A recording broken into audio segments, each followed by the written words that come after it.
Terima kasih pemirsa, Anda kembali menyaksikan laporan khusus program KTT AIS Forum 2023. Pemirsa, konferensi tingkat tinggi AIS Forum 2023 telah selesai dilaksanakan.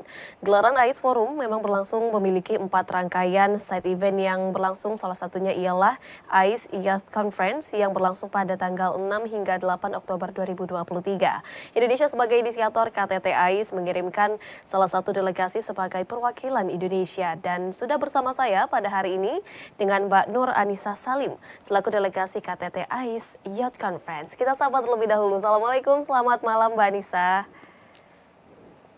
Selamat malam Mbak Bilkis. Baik, Mbak Nisa, ini tentunya uh, memberikan positivity begitu ya kepada anak muda saat ini, dan juga memberikan inspirasi begitu mengenai terpilihnya keperwakilan dalam AIS Youth Conference begitu pada tanggal 6 hingga 8. Mbak Nisa, boleh diceritakan terlebih dahulu kepada pemirsa seperti apa sih Mbak pada akhirnya Mbak Nisa ini yang terpilih menjadi salah satu perwakilan Indonesia dalam AIS Youth Conference. Silakan Mbak Nisa.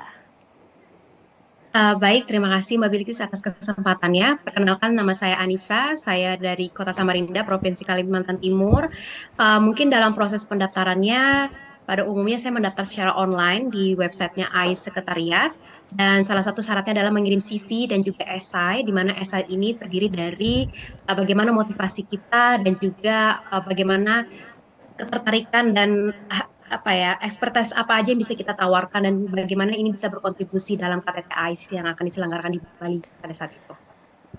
Baik, mengikuti seleksi seperti pada biasanya begitu ya Mbak, yang mengikuti melalui Iya, administrasi, kemudian juga iya. dipilih dari riwayat begitu. Kemudian kalau boleh diceritakan lagi Mbak Nisa, esai yang Mbak Nisa ajukan kepada panitia ini membahas isu apa nih Mbak? Karena memang di ICE ini kan ada empat ini Mbak ya, empat tematik fokus.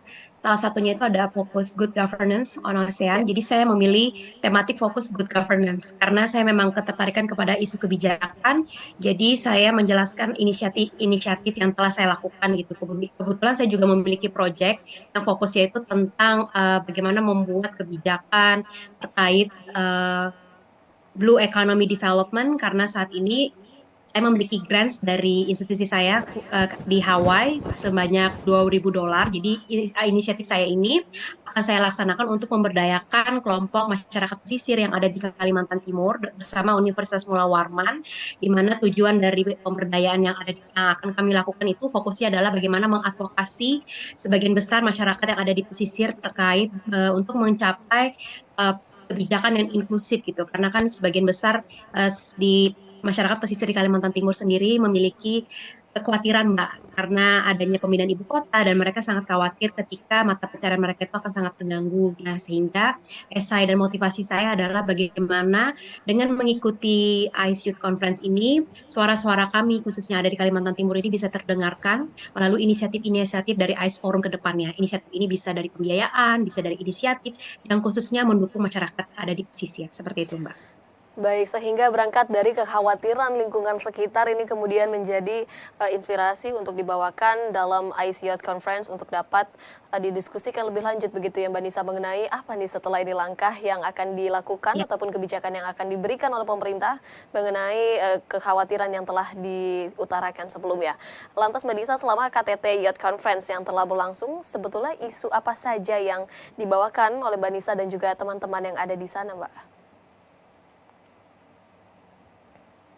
Baik, jadi sebenarnya Mbak di ICE Youth Conference ini kita tuh memiliki empat isu yang memang itu sudah terintegrasi dari ICE Forumnya.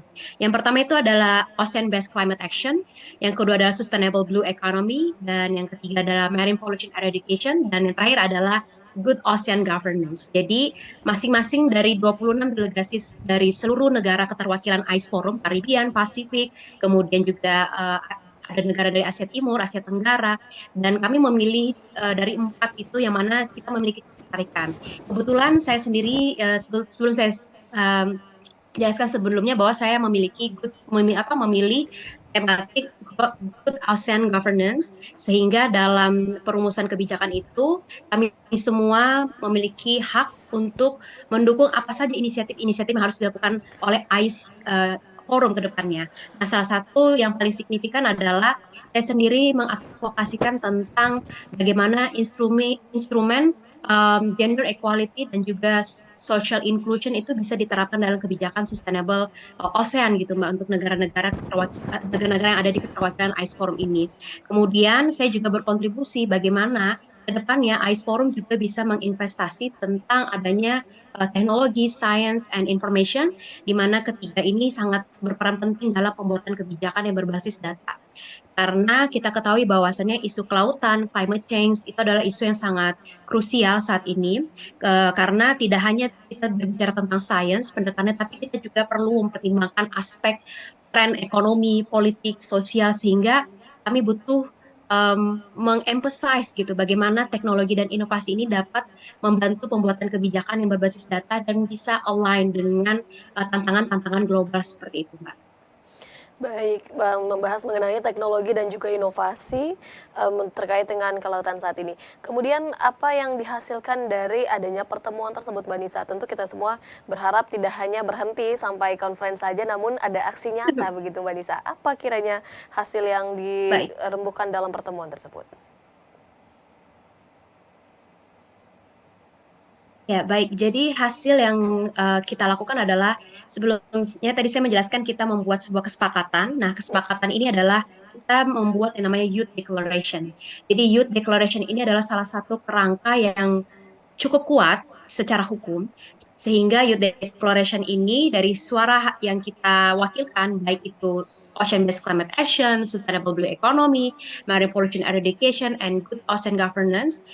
Dari suara-suara itu yang sudah disepakati oleh ketua sidang saat itu, akan dibentuk yang namanya kerangka yang bisa dijadikan satu fondasi bagi negara-negara AIS atau sekretariat AIS, baik itu inisiatif atau misalnya pendanaan, misalnya seperti ini Mbak. Saya kan juga tadi saya memfokuskan adanya bidang teknologi dan inovasi yang berbasis kebijakan. Bagaimana ke depannya AIS perlu mendorong adanya inovasi teknologi untuk mendorong adanya kebijakan inklusi yang berbasis data seperti itu. Nah, sehingga ke depannya itu AIS memiliki dasar.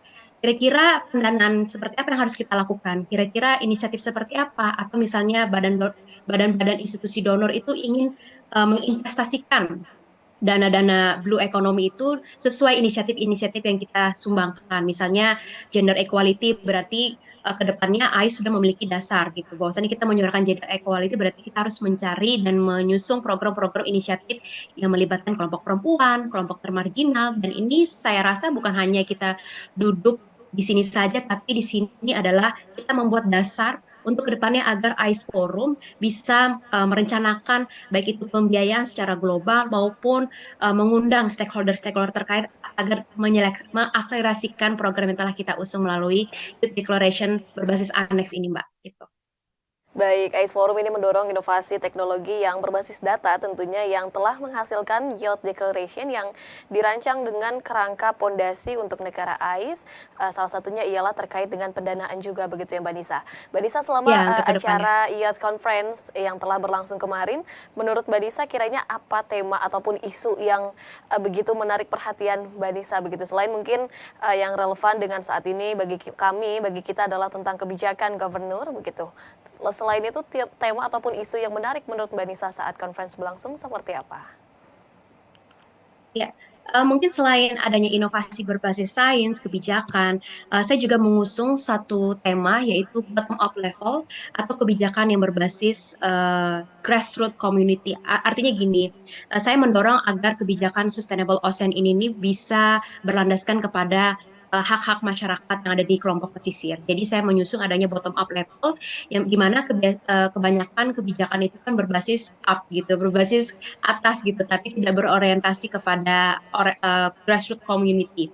Sehingga saya mendorong adanya kebijakan yang berbasis bottom up level dengan mengoptimalkan community empowerment itu sebagai tools-nya, approach-nya gitu. Kenapa community empowerment itu sangat penting dalam pembuatan kebijakan, apalagi ketika kita menyusung yang namanya sustainable ocean gitu. Karena community empowerment itu tidak hanya kita memberikan peningkatan kapasitas terhadap masyarakat pesisir, tapi di situ kita juga bisa mengoptimalkan kemampuan kita ketika kita melakukan community empowerment, kita bisa mengidentifikasi kesenjangan-kesenjangan apa saja yang saat ini masih dirasakan oleh masyarakat pesisir. Apakah mereka bisa mengakses blue economy yang sangat inklusif, apakah mereka bisa mengakses sumber-sumber daya ekosistem kelautan yang dengan baik, apakah mereka bisa beradaptasi dan mitigasi dalam menghadapi krisis iklim ini. Saat ini kan kebanyakan di negara-negara berkembang semuanya itu mereka memiliki masalah yang sama. Artinya masyarakat pesisir saat ini mereka masih sangat termarginalkan, mereka tidak bisa didengar oleh pembuatan kebijakan sehingga hal yang sangat signifikan ketika dalam berdiskusi, ketika kita membuat kebijakan, saya mendorong agar adanya pembuatan kebijakan yang berbasis community empowerment sehingga kebijakan itu tidak hanya dari atas sumbernya tapi juga bersumber dari bawah melalui community empowerment itu sendiri, Mbak Bilkis. Terima kasih. Baik, mendorong kebijakan berbasis community empowerment karena memang untuk bagian community ini yang paling istilahnya yang paling mengerti keadaan situasi terkini yang Ya, ada di lapangan betul, begitu ya Mbak Nisa betul, ya. betul, Dan betul sekali, kiranya Mbak. bagaimana dengan respon dari para peserta yang hadir pada di sana Mbak Nisa menanggapi isu yang dibawakan oleh Mbak Nisa mewakili Indonesia, seperti apa respon dari teman-teman yang hadir? Saya kira kita sama-sama saling berkolaborasi.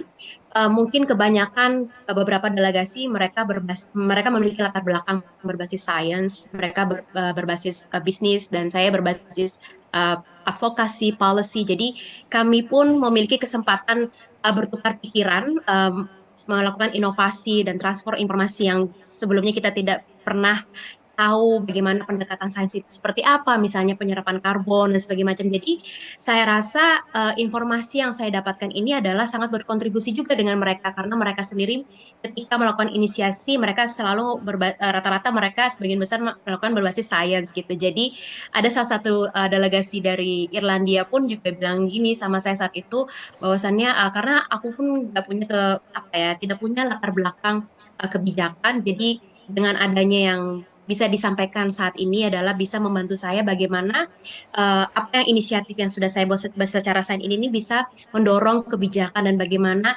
inisiatif sains ini tuh bisa diterima dengan masyarakat maupun pemerintah seperti itu, Mbak.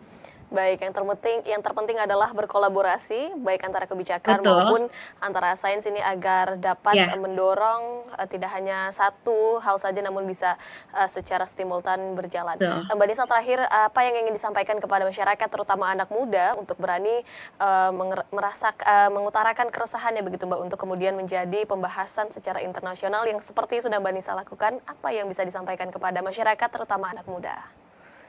Saya pikir untuk semua masyarakat, khususnya yang ada di Indonesia, kita sendiri adalah generasi muda yang sangat berpotensi karena Indonesia semakin hari, semakin ke depannya memiliki kesempatan internasional sehingga apa yang ingin saya tekankan kepada anak muda, tetaplah berkarya dan ikutin semua passionmu meskipun passion kita misalnya saya kebetulan latar belakang saya adalah ilmu sosial dan ilmu politik, kemudian saya berkecimpung di isu perubahan iklim, kemudian isu kelautan gitu. Jadi semakin hari ketika kita berbicara krisis iklim global, pembangunan berkelanjutan, itu tidak hanya membahas satu tematik fokus saja, Mbak. Misalnya kita ingin menyelesaikan isu lingkungan, kita tidak hanya melibatkan kelompok sains gitu, tapi kita juga perlu melibatkan kelompok dari sektor pendidikan, akademis, kemudian sektor kebijakan, sektor advokasi, sehingga yang perlu kita sampaikan kepada anak-anak muda di luar sana bahwasannya adalah teruslah perkuat skill dan juga keterampilan dan yang paling penting adalah confidence gitu. Jadi bagaimana suara kita bisa didengar adalah ketika kita ya meyakini dengan semua kemampuan yang telah kita miliki ini sangat relevan sehingga kita pun we can be heard into this decision making by publishing. Kemudian yang menurut saya yang paling komponen adalah bagaimana mampu beradaptasi dengan menguasai intercultural skill, baik ketika kita beradaptasi dengan masyarakat, khususnya di grassroots level, maupun kita berinteraksi dengan level pemerintah. Karena itu sangat sulit sekali ya Mbak, ketika kita berada karena saya basisnya kebanyakan di masyarakat. Ketika kita berada di masyarakat, itu basisnya sangat susah sekali untuk bisa menerima aspirasi mereka, bagaimana mereka bisa didengar. Kemudian dari sektor pemerintah kita perlu juga beradaptasi. Nah, kita perlu yang ada di tengah-tengah, bagaimana menjadi uh, generasi muda yang lebih engagement daripada kita menjadi generasi yang sangat mainstreaming seperti itu. Baik, ini saatnya bagi yang muda ini untuk bekerja sama dan lintas sektor, kemudian memperkuat skill dengan beradaptasi untuk terus menjalankan visi Indonesia dan juga visi yang diajukan oleh ICE Youth Conference bersama. Terima kasih banyak sekali lagi Mbak Nisa selaku delegasi Indonesia di ICE Youth Conference yang telah bergabung bersama kami pada hari ini. Terima kasih banyak Mbak Nisa, salam sehat selalu, selamat malam. Terima kasih Mbak, saya selamat selamat malam.